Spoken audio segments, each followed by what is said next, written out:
degdeg Somaliland oo si kulul kaga hadashay xiisadda iyo dhaqdhaqaaqyada ka socda gudaha magaalada Cergaabo ee xarunta gobolka Sanaag iyo SSC Khaatumo oo ku dhawaaqday dagaal ka dhan ah maamulka Somaliland iyo wasaaradda arrimaha gudaha maamulka Somaliland oo war cusub ka soo saartay xiisadda ka soo cusboonaatay gudaha magaalooyinka Sool iyo Sanaag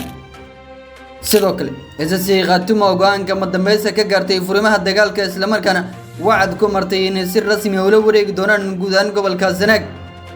iyo waliba dawladda Soomaaliya oo digniinka madambeysa u dirtay xukuumadda uu hogaamiyay Korneel Muuse Biixi Cabdi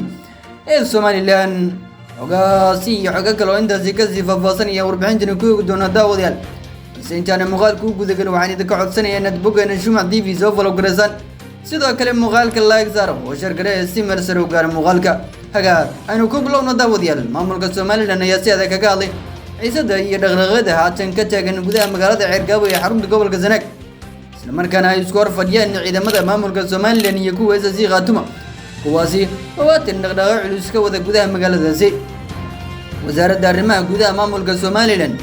ayaa waxay sheegtay in magaalada Cergaabo ay koox cadow ku ah Somaliland ay ka wadaan dhibaatooyin xoog isla markaana tallaabo ay ka qaadi doonaan kooxahaasi wasaaradda ayaa xustay in ujeedada uu yahay in la iska horkeeno bulshada degan magaalada Cergaabo iyo xarunta gobolka Sanaag iyo ciidamada maamulka Somaliland halkaasi ku sugan sidoo kale dhinaciis diidan ee maamulka Somaliland iyo SSC Khaatumo ayay ku wada sugan halkaasi si guud ah ayay isugu horfadhiyaan halkaasi sidoo kale wasaaradda arrimaha gudaha Somaliland ayaa war saxaafadeedkeeda ku amartay ciidamada maamulkaasi inay tallaabo ay ka adag ay ka qaadaan dadka dhibaatada ka wada gudaha Cergaabo si isla markaana ay si degdeg ah kaga jawaabi doonaan xaaladda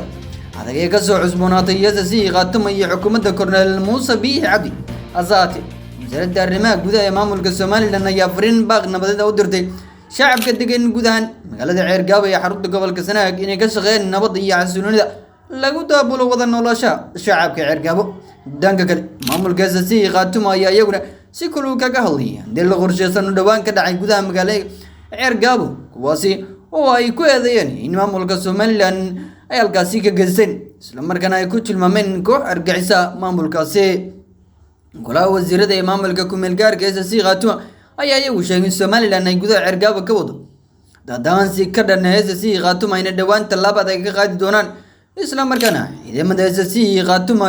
kuwa oo haatan ku sugan deegaanka og isla markaana ay qarka u saareen dagaal culus inuu ka qarxo halkaasi sidoo kale SSC Khaatumo ayaa maamulka Somaliland ku sheegtay in haatan dagaallo iyo xiisad gale ka warnaysa gudaha deegaanada SSC Khaatumo isla markaana ay u diyaar garoobayaan dagaal ka dhan ah xukuumadda Somaliland taasi oo hogaamiyay Korneel Muuse Biixi Cabdi haddaba daawade sidee ayadu aragtaa baqida ay isugu kala direen iyo fariimaha culus oo anjabadaha ku dhisan ay isku direen maamulka Somaliland iyo kuwa SSC Khaatumo qaybta hoose aragtidaada noogu dhab bogana follow soo dheh si aad u heshid xogihii ugu dambeeyay Soomaaliya iyo caalamka sidoo kale muuqaalka like saar oo share gare si meel sare u gaar muuqaalka